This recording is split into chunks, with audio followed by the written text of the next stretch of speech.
Villa-Lobos nasceu no Rio de Janeiro em 1887.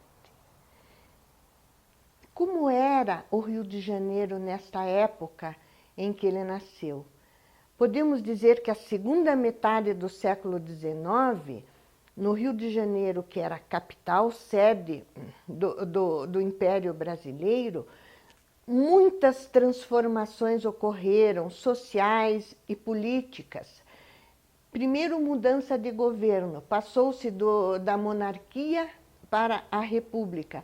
Foi constituída a primeira Constituição Republicana Brasileira.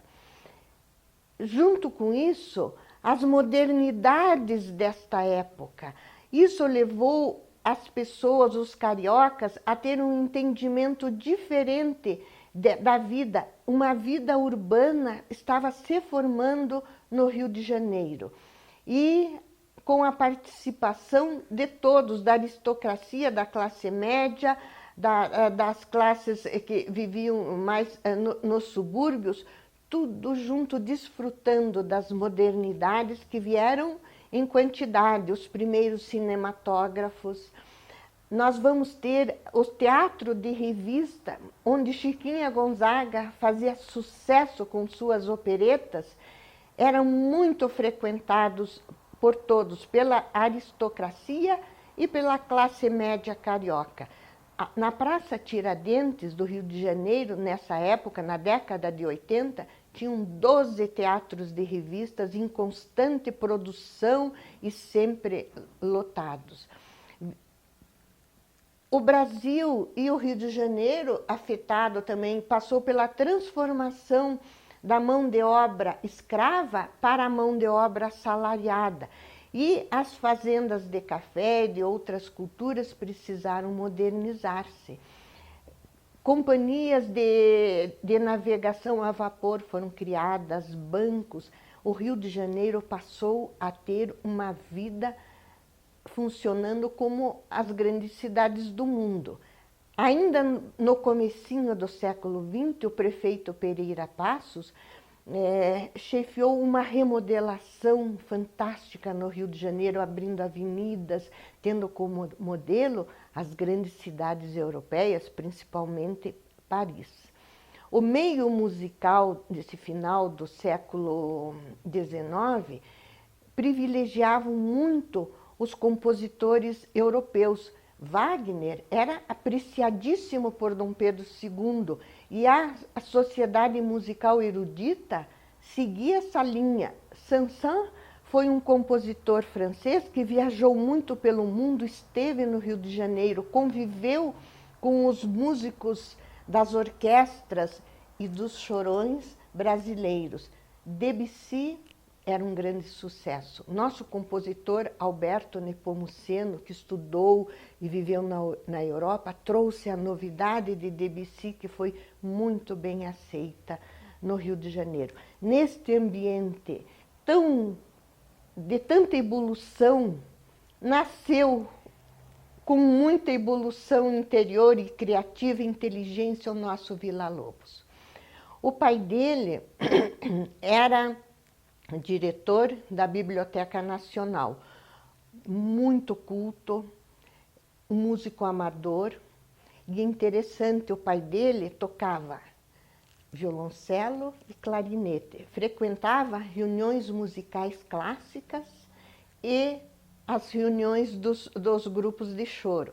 Quando Villa-Lobos tinha 5 anos, o pai já percebeu ali a grande vocação musical do seu filho. E o que ele fez? Improvisou uma viola erudita, que é a viola da orquestra, que é uma viola que se usa com arco. Aqui até é bom eu fazer esse paralelo, porque quando no Brasil a gente fala em viola, é bom falar a viola sinfônica para distingui-la da viola brasileira, que é de grande importância para nós, e a viola brasileira é dedilhada. Então, é essa a diferença. Raul Villa-Lobos, seu pai, pegou uma viola da orquestra, que é um pouquinho maior que o violino, um pouquinho mais grave, e adaptou como se fosse um violoncelo. E Villa-Lobos aprendeu assim o seu primeiro instrumento, que foi o violoncelo. E ele foi um grande violoncelista. Aos 6 anos ele já fez uma pequena composição já baseada numa cantiga de roda. E ali ele continuou sempre acompanhando o pai. O pai levava ele em todas as reuniões musicais. Desde pequenininho ele ia assistir as músicas de câmara dos quartetos de cordas, como ele ia assistir os grupos de choro.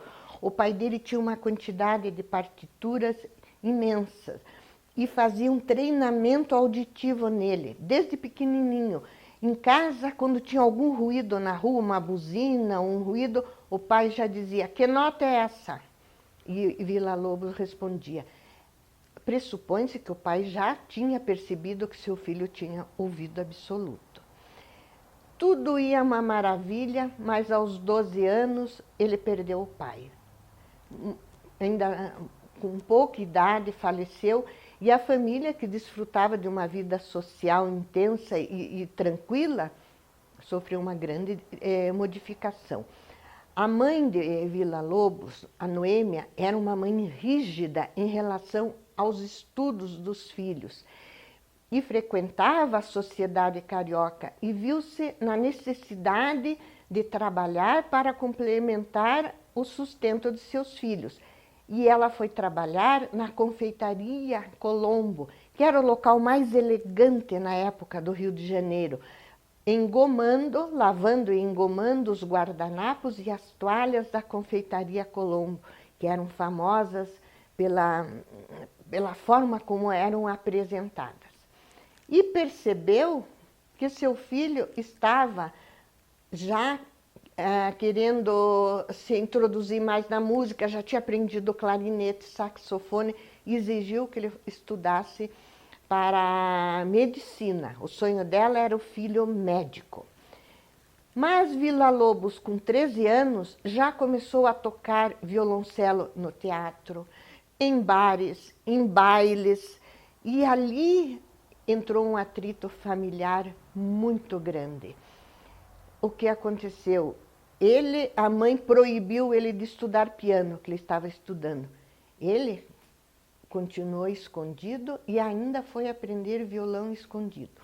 A situação ficou tão difícil que ele foi morar com uma tia, a tia Fifi, que era uma pianista apaixonada por Bach e era professora dele. Continuou dando aulas para ele e ela despertou nele o amor de Bach, porque ele escutou Bach pela primeira vez aos 8 anos de idade com essa tia, e ali já acendeu aquela paixão por este compositor. Como ele estava bem livre lá com a tia Fifi, ele começou a frequentar ao Cavaquinho de Ouro, que era uma loja de instrumentos musicais onde se apresentavam os melhores músicos, os melhores grupos de choro da época. Neste período, as lojas de instrumentos musicais e partituras tinham um lugar de trabalho para os músicos. Chiquinha Gonzaga trabalhou numa, Ernesto Nazaré em outra, demonstrando para os interessados as partituras para escolherem as suas compras. Villa-Lobos começou a frequentar e se comunicar com aqueles músicos, e de repente ele foi convidado para integrar um grupo, estreou ali ao Cavaquinho de Ouro. E o que ele trouxe? Uma ascensão de qualidade aos grupos de chorões, porque ele veio com suas técnicas, harmonias avançadas. Foi assim uma coisa espetacular. Na década de 20, ele vai compor uma série de obras que ele vai dar o nome de choros, em homenagem a esse início, essa convivência dele com a música popular urbana brasileira. O nosso primeiro gênero musical urbano foi o choro. Nós vamos ouvir os choros número 1. Os títulos sempre são no plural, assim que Villa-Lobos escreveu. Vamos ouvir os choros número 1, que ele dedicou a Ernesto Nazaré.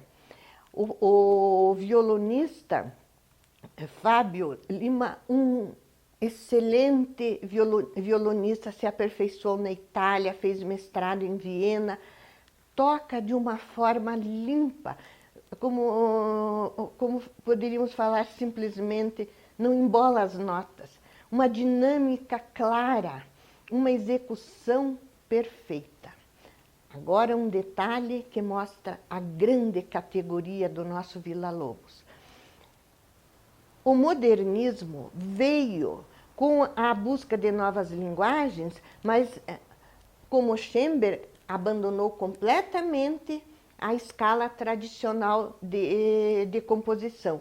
Mas compositores, muitos, inclusive Stravinsky, vamos ver Villa-Lobos, vão se voltar, Prokofiev também, se voltar para a música barroca do classicismo e romantismo e colocar uma roupagem nova no século XX.